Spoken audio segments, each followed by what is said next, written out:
I thought for this last week we should be both practical and idealistic. So we start on the practical side. He said, "Think not that I am come to abolish the law and the prophets. I am come not to abolish the law and the prophets, but to fulfill them."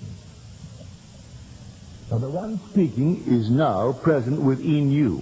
When he awakes, you will hear these words. You will find them to be your words.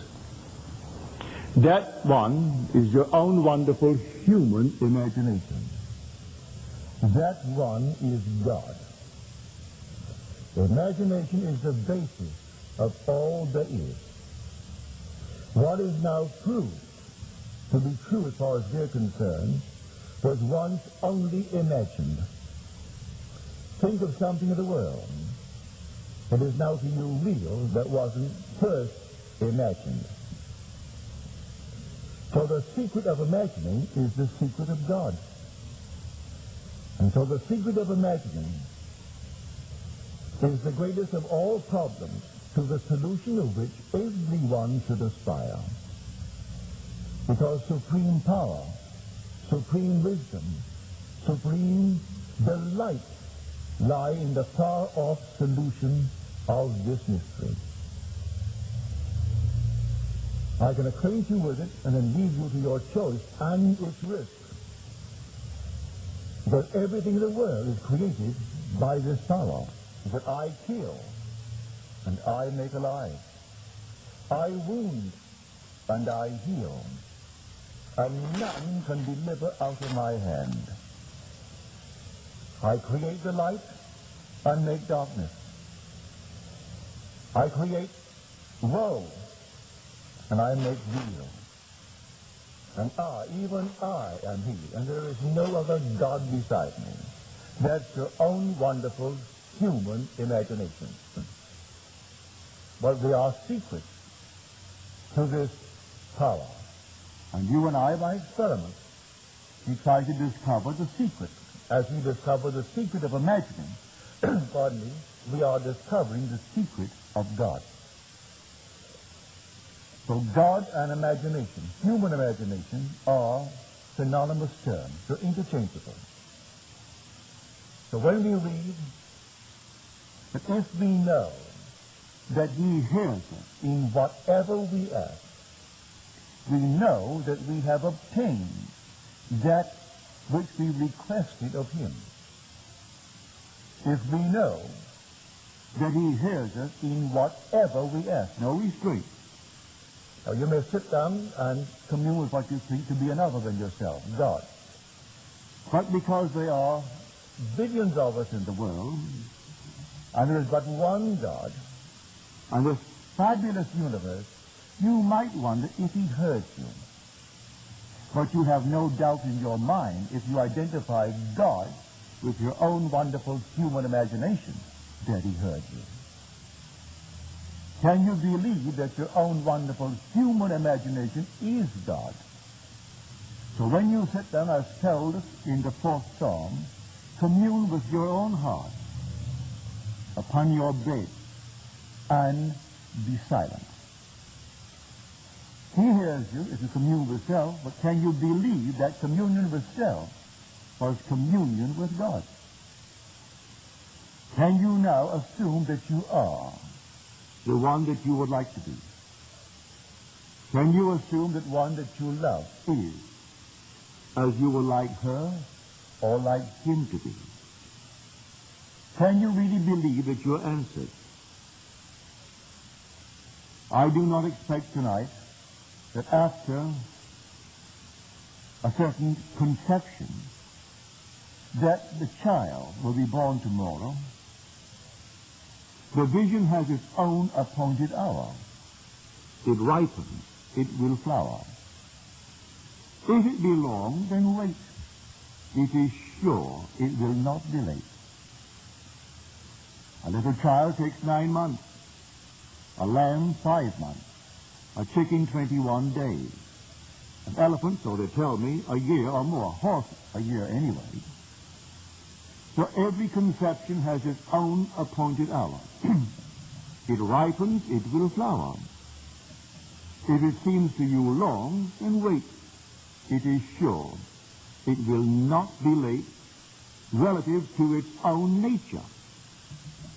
So can I now commune and expect that my communion with self is communion with God? Can I dare to assume that I am exactly what I want to be? Can I dare to assume that I am where I want to be? Even though at the moment my reason denies it, my senses deny it. Will it work? Well, it costs you nothing. Try it. Doesn't cost 1 penny to try it.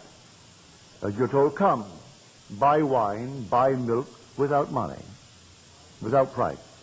Come and take it. Doesn't cost you 1 penny to dare to assume that you are where you would like to be. Though at the moment, reason denies that you are. Now, I am telling you what I know from experience.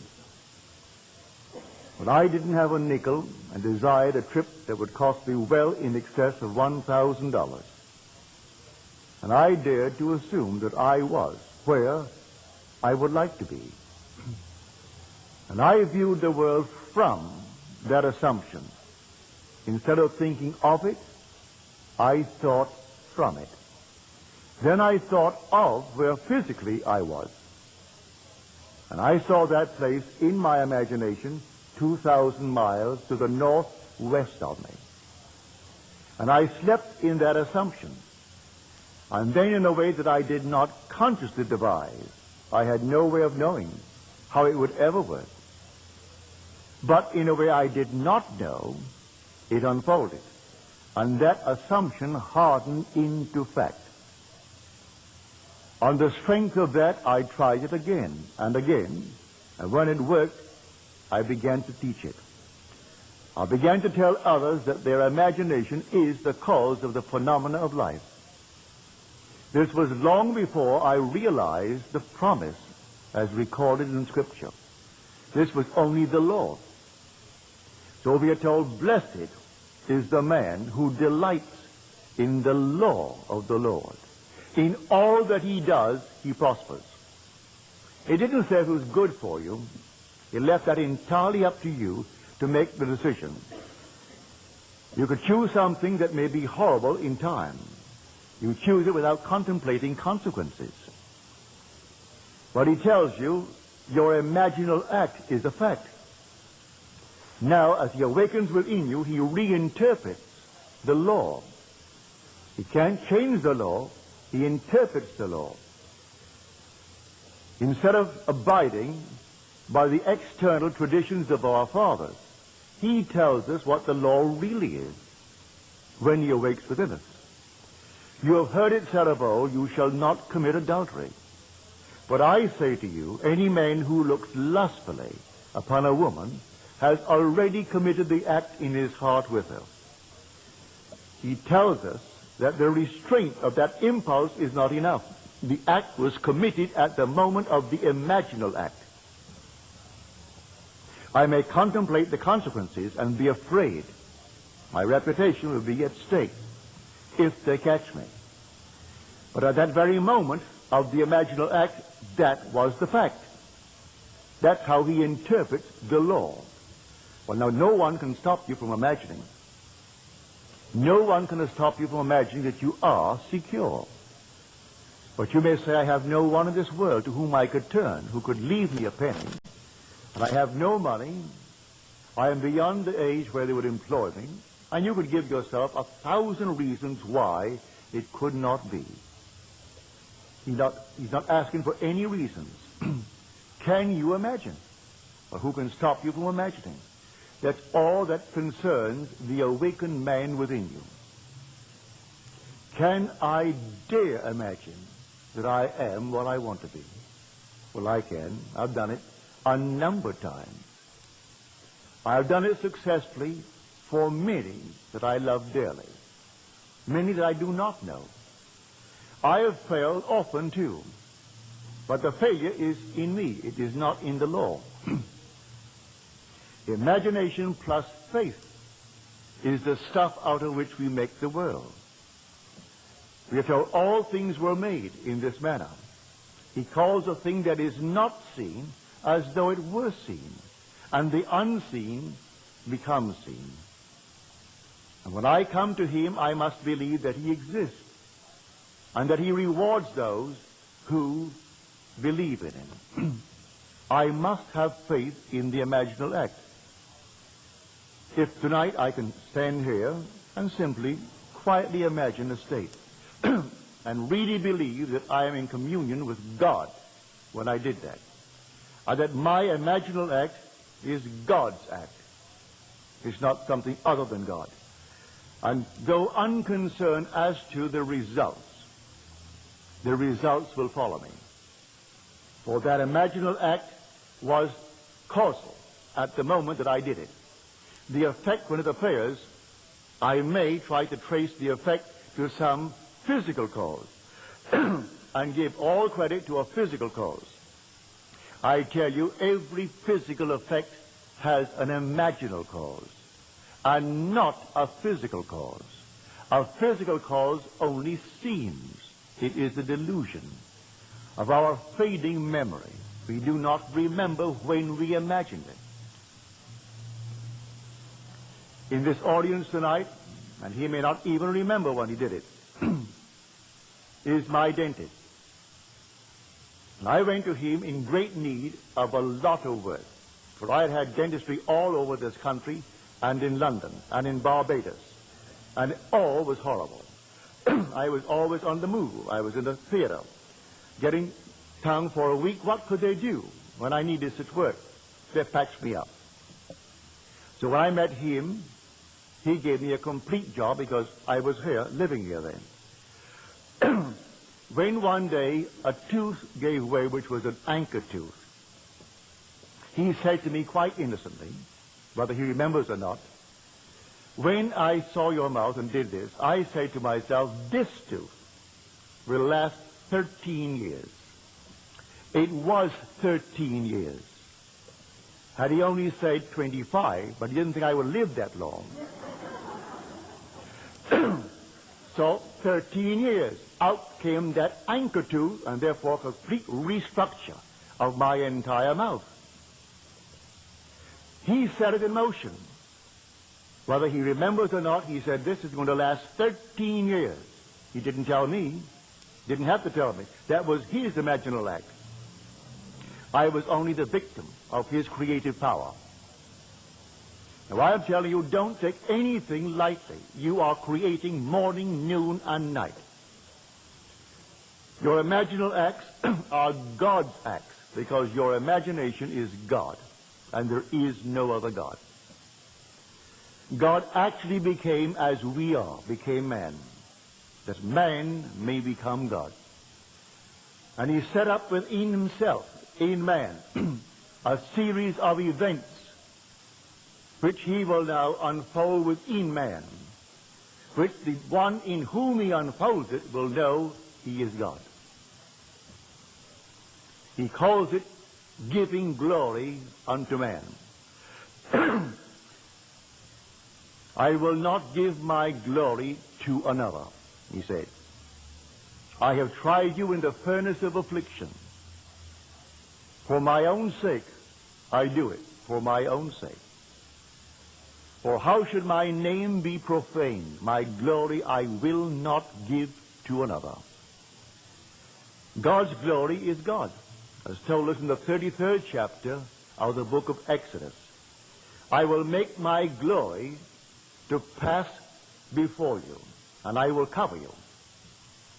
And when I have passed by, so my glory is equated with the I of God. For his name is I am. He cannot give his glory, which is himself, to another. So in becoming man, he puts man through the furnaces. But then read the story carefully. He took upon himself all of my infirmities and bore my diseases. Who else suffers? But I will say, but I suffer. Well, that's God. But I'm feeling it. He isn't. There's no he. His name is I am. And so I feel the pain. I feel the infirmities. I feel the diseases. That's God. So the fool says in his heart, there is no God, nor Son of God, that thou, O human imagination, art all a delusion. But I know thee, O Lord, when thou arisest upon my weary eyes, even in this dungeon and this iron mill. Thou also sufferest with me, although I behold thee not. I do not behold imagination as I behold you, an object in space.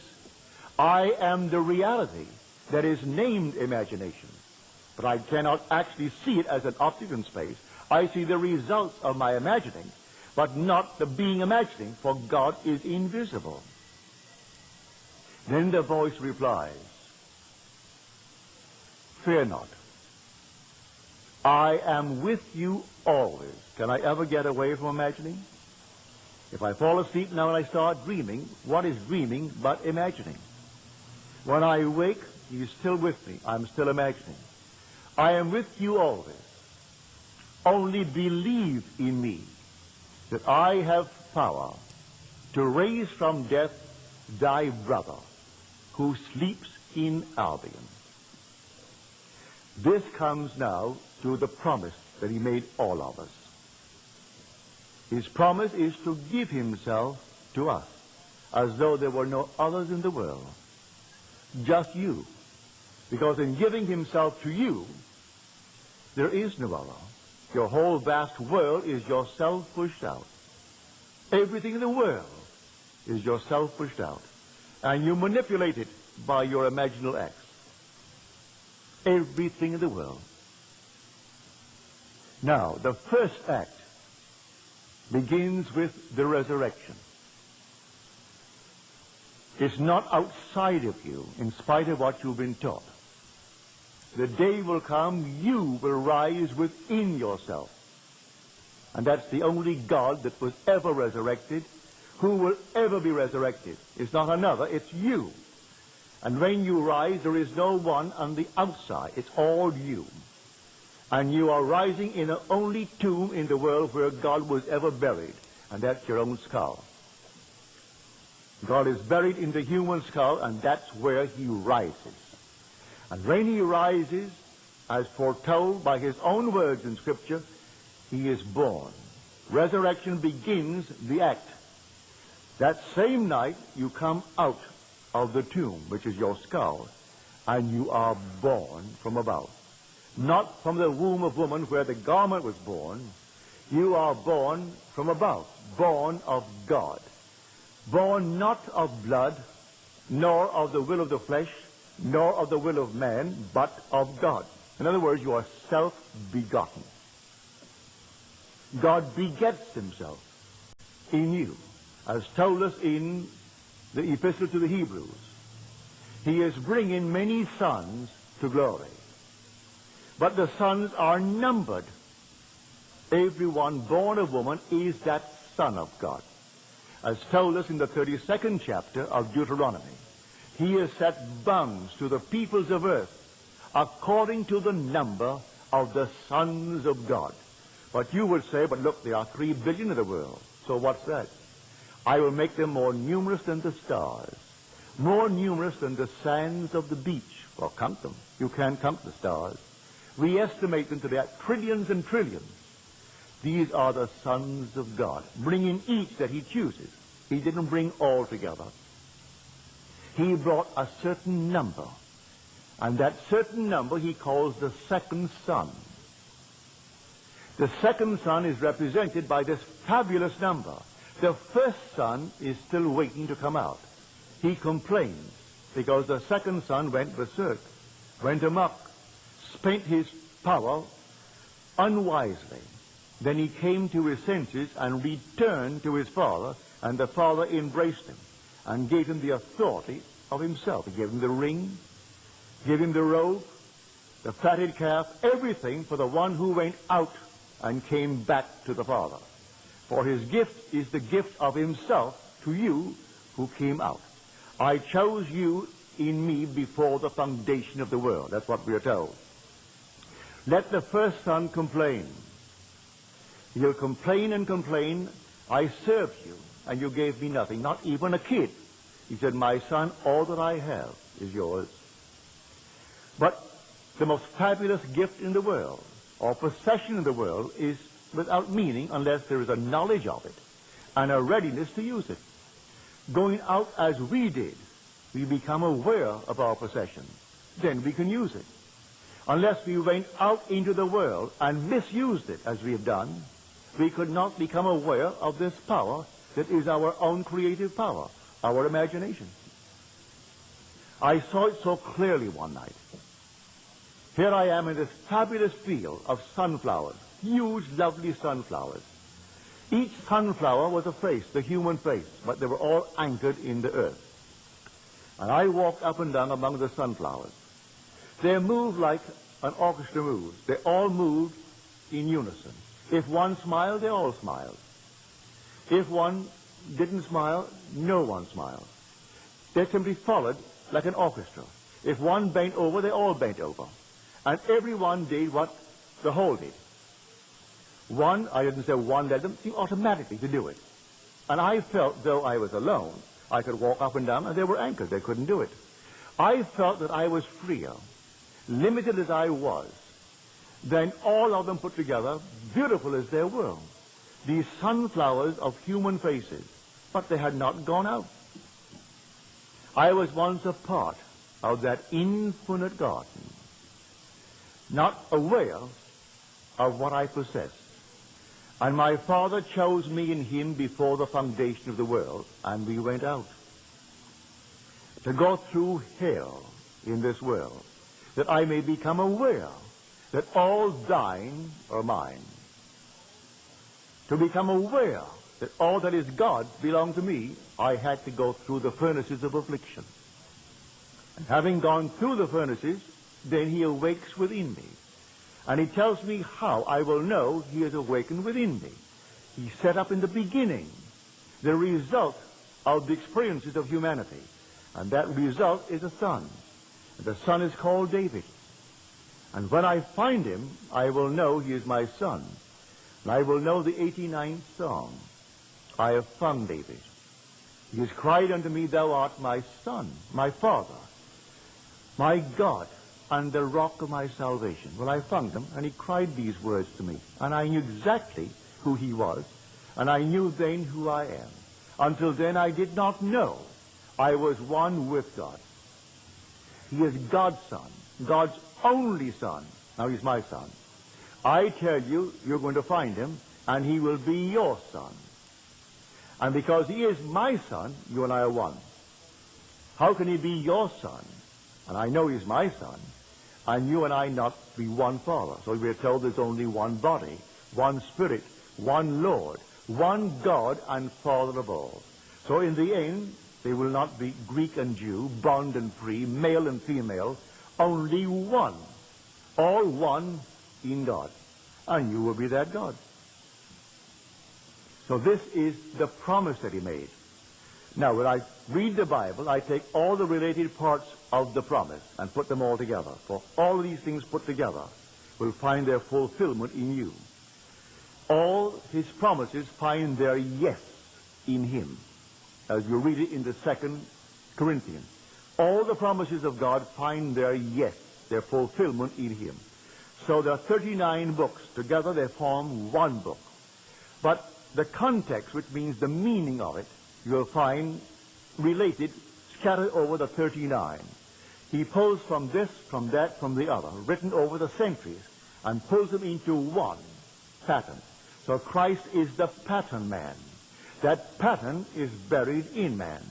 It's the only Christ in the world. When the pattern unfolds in man, it unfolds in man as the man in whom it unfolds. And then he knows who he is.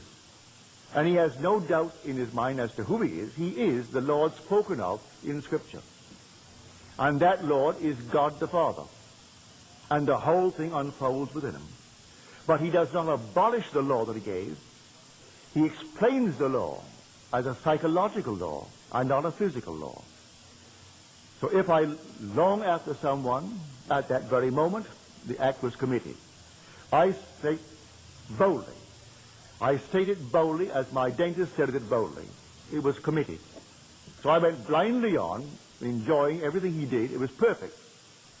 And suddenly comes a little bleeding thing, which no one could stop. Out comes the tooth. He set it in motion the day he said to himself, not to me. It'll last 13 years. I checked it. It was 13 years. So Blake said in his wonderful Jerusalem, oh, what have I said? What have I done? Oh, all-powerful human words. For the word of man is the word of God. And the word shall not be turned unto me void. It must accomplish that which I purpose and prosper in the thing for which I sent it. But man forgets his word. Then it comes up and he looks for a physical cause for it. Now we start searching. Well, you know what? Well, your system is run down. Did you have fever? Did you have so-and-so? And you ask 1,000 questions of the one. Did you have so-and-so? You said no, no, no. No one thinks of that moment when the word went out. So the word goes forward, and it cannot be turned unto us void. It must accomplish that which I purpose and prosper in the thing for which I sent it. I can see my father now, back in 1919. There were 10 of us, 9 boys and a girl. He was a ship chandler. He had a grocery store and a liquor store and a meat store, regular little grocery. And he supplied ships. And the ships were bringing the boys back from the First World War. And they would tell him all kinds of stories. At dinner, he would say to my mother, we will have another war. In 20 years, there will be another war. It will be against Germany, but this time it's going to be Germany and Japan. He didn't mention Italy, but it will be Germany and Japan. We will again have America as our ally. France will be our ally. And Mother would say, Joseph, we have 9 sons. In 20 years, they'll all be eligible to go to war. We were kids, 1919. I was 14 years old. In 1939, on the first day of September, war broke. Exactly 20 years. What did my father know of any prophecy concerning this? He was only repeating what he heard from the captains and the stewards and the chief officers as he did business with them. But they were his words. And he said it with conviction because he believed these men knew what they're talking about. And our headline, day after day, they are setting the picture in motion for tomorrow's confusion. There are men who are paid enormous salaries to write scare headlines. All right, so he writes the scare headline thinking it only sells the papers. It isn't going to hurt anyone. It isn't. We are going to fulfill them. We fulfill all of our words because God and man are one. Man is all imagination, and God is man, and exists in us and we in him. The eternal body of man is the imagination, and that is God himself. And God's word is man's word, and it cannot be turned unto him void. It just can't if he speaks it with conviction. So imagination plus faith, these are the very stuff out of which we fashion our world. So can I tonight be alone and commune with myself and be confident that he heard me? I know that I heard myself. Well, that self is God. If we know that he hears us in whatever we ask, we know we have obtained, not going to, we have obtained that which we request of him. Read it in John's epistle, the first epistle, the 5th chapter, the 15th verse. We have obtained it. Well, it'll take a little interval. It may come tonight, but depending upon what seed you planted. One seed will grow overnight.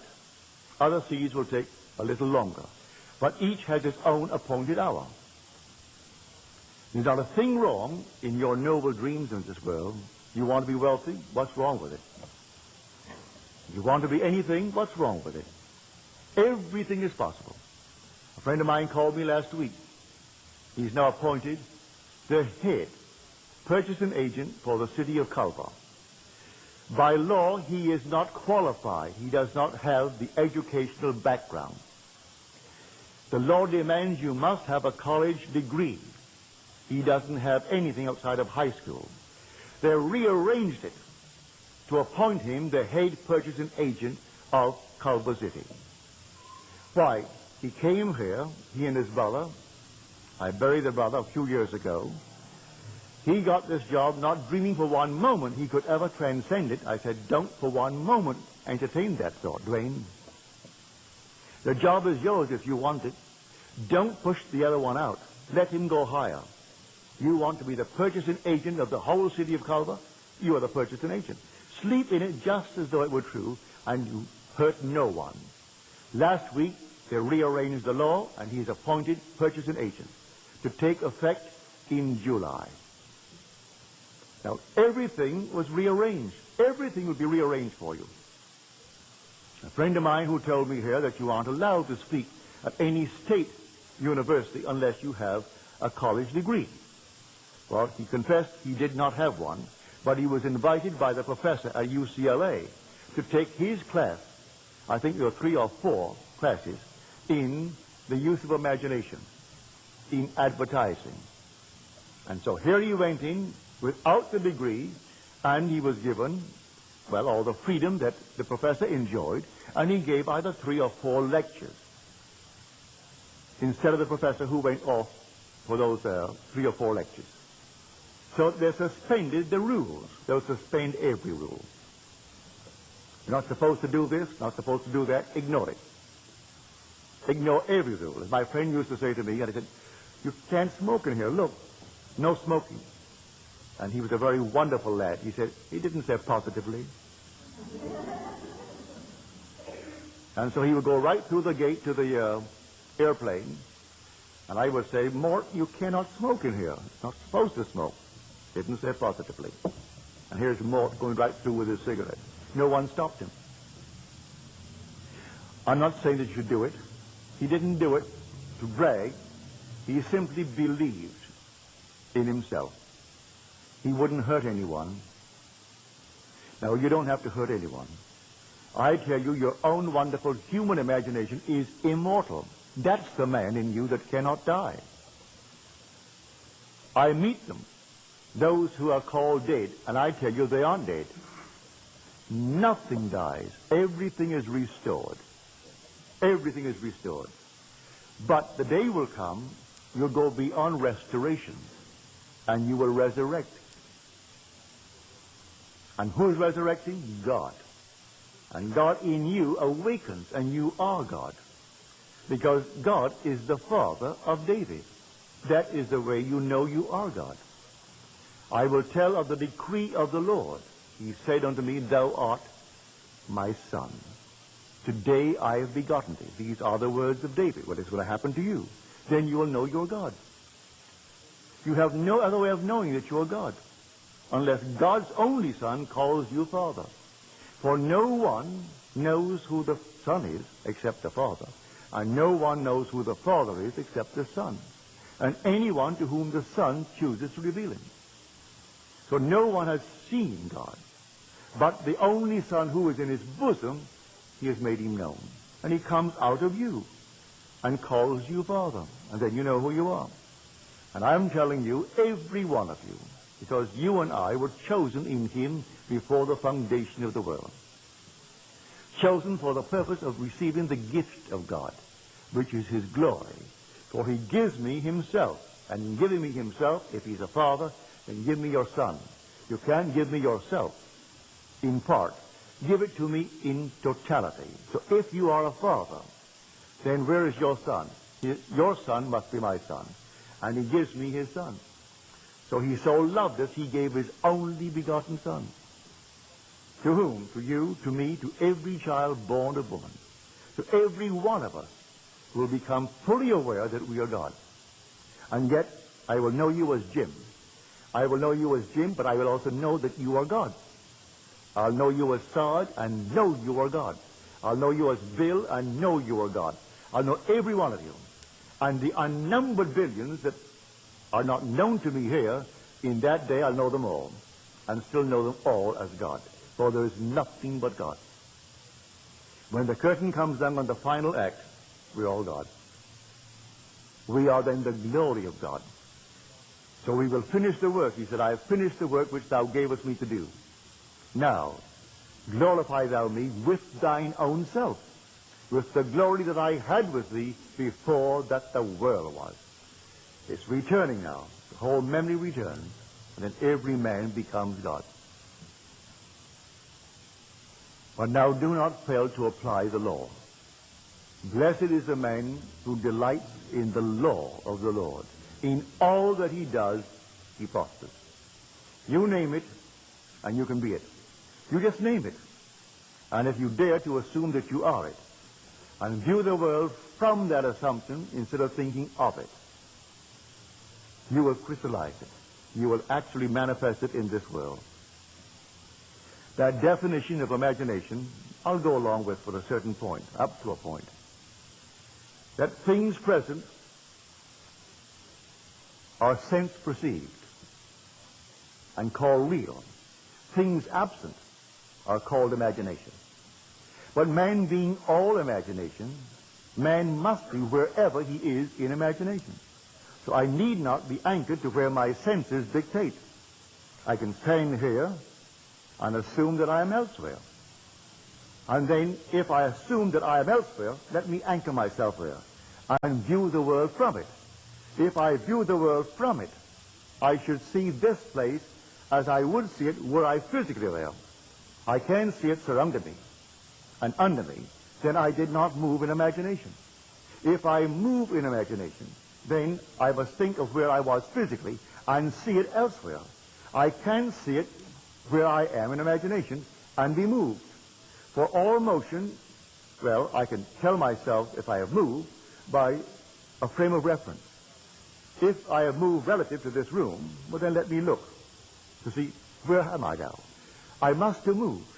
For motion can be detected only by a change of position relative to another object.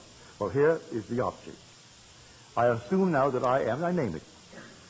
If I am elsewhere, let me think of this room. Well, I can't see it as I now see it. If I see it as I now see it, then I didn't move. I can only move if I see it differently. Well, now, if I move, and now I'm standing in my home, sitting in my chair in the living room. Now let me think of this club. I must see it away down on Catalina and feel myself at home on Carroll Street. And then think of the club, and it can't be here. It has to be away down on Catalina. Then I've moved. For man being all imagination, he must be wherever he is in imagination. If I practice this, it becomes easier and easier. I just read of the story of a very dear friend of mine, used to come to my, not so many meetings, but I would say once a month she came home for a personal appointment in New York City. She was killed last week in a car driven by her husband. And I can now see this perfectly lovely, gracious lady. She had a home in Oyster Bay in Long Island, and she had her apartment in New York City. Her name is possibly one of the most prominent names in America. The name is Roosevelt. She was of the Teddy Roosevelt branch. Her name was Grace. Her husband was Archibald.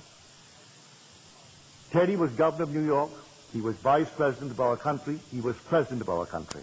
A very powerful, wonderful leader. He did not leave, as so many presidents leave, a fortune. He didn't go in there to make a fortune. He went in there to lead the country. And as he said, I don't consider public opinion. I form what I think is best for our country, and I feed them what they ought to know. I feed them what I think is best for our country. So he didn't go in there to make a personal fortune, and he came out without a personal fortune. So she, in spite of her name, did not have a personal fortune. She had a home in Oyster Bay in Long Island, and a lovely apartment, beautifully furnished from things that her father-in-law a given. If she did not rent her New York apartment for the summer, she could not open her home in Long Island. She couldn't afford it. Being a lovely home in a very wonderful, fashionable area of New York City, she always got a wonderful price paid in advance for the 3 or 4 months. Then came the end of a season where they aren't looking for any home, and she came to see me. She said, Neville, I am desperate. Unless I rent the place in New York City, we can't open our home in Long Island.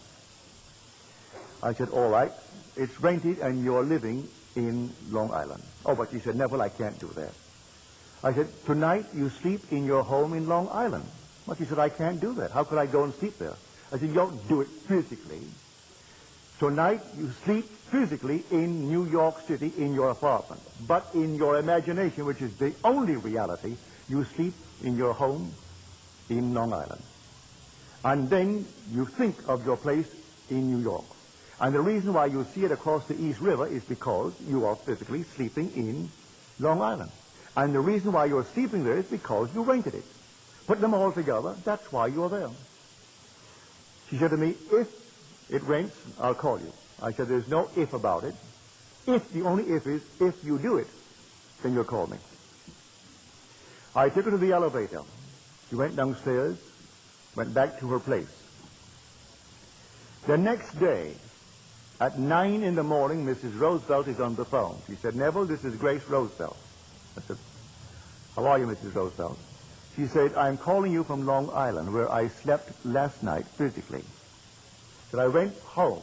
No one came at all over the period that you rent places. But as I got home, soon after I got home, an agent called and asked if I could show the apartment. A single man came in. He liked the place. Money meant nothing to him. He said, I want immediate possession. But I mean immediate. I mean now. But she said, I can't get out now. I have to call my husband at the office. I don't care what you do. I want immediate possession. And here is my check in advance. Call the bank to see if the check is good. She got out that day, called her husband to meet her, and off they went to their home in Long Island. Well, she was just killed last week at the age of 73, I think it was. He was driving. He wasn't injured, and the friend in the car wasn't injured, but Grace was killed instantly. But at least she learned the law. She didn't come to the meetings very often because she said in her capacity, she was a pillar of the Episcopal Church in New York City, also in Long Island, and it would not be advisable to be seen in my meeting place. That's scumming, that's slumming. But she always came to my home to any problem. Once she had it with her son. He came back from Egypt, where he was in the State Department. And he came with a huge big beard. And she said, Neville, I'm embarrassed. It's long before people wore beards. Today, it would be the thing to do. But he came back long before the young fellows wore beards, with a huge big beard. She said, Neville, I'm so embarrassed, I just don't want to walk down Fifth Avenue with him. I'd make him walk ahead, walk behind me. I don't want to be seen with him. What must I do? Because he gets annoyed and he will do nothing that his father and I suggest. I said, how would you feel if you kissed him and he had no beard? You would kiss your son, wouldn't you? Oh, yes. Well, then, put your hand on his face and he doesn't have any beard. And then kiss him and feel that smooth skin that is your son's face, and he has no beard. All right, I will do that. She didn't tell me. I opened the morning paper one Monday morning. It was a big fashionable social wedding, and here is Mrs. Roosevelt and her husband, and here is her son, and here is the bride coming down the steps of the Episcopal Church, and he has no beard. So next time she came to see me, I reminded her, I said, you know, you came here the last time about the beard, and the beard is off. She said, you know why? I said, yes, I know why, but you tell me why. Well, the girl that he married refused to go through with it unless he shaved. She saw the physical act. I said, no, that wasn't it. You promised me that you would kiss him and feel his smooth skin. And you feel the smooth skin and it would come off. She said, I did do it. But the girl demanded it. So she goes back to a physical causation, and it wasn't so at all. There is no natural effect with a natural cause. Every natural effect has an imaginal cause, and the natural only seems. So she is still going to insist it is because the girl wanted to bear it off, that's why he took it off. Well, now she knows better. She's now in a world just like this. At least she learned the lesson of the law. She didn't learn the promise, because when I spoke to her, I did not have the promise. I had not realized it. You know the promise because it only happened to me 12 years ago this coming month. So those who knew me before have not heard from me the promise. Those who have known me since, beloved, they know the promise. So I ask you tonight to please take it seriously. Watch your every imaginal act. And I will say to everyone, don't take anything lightly. Don't voice an opinion.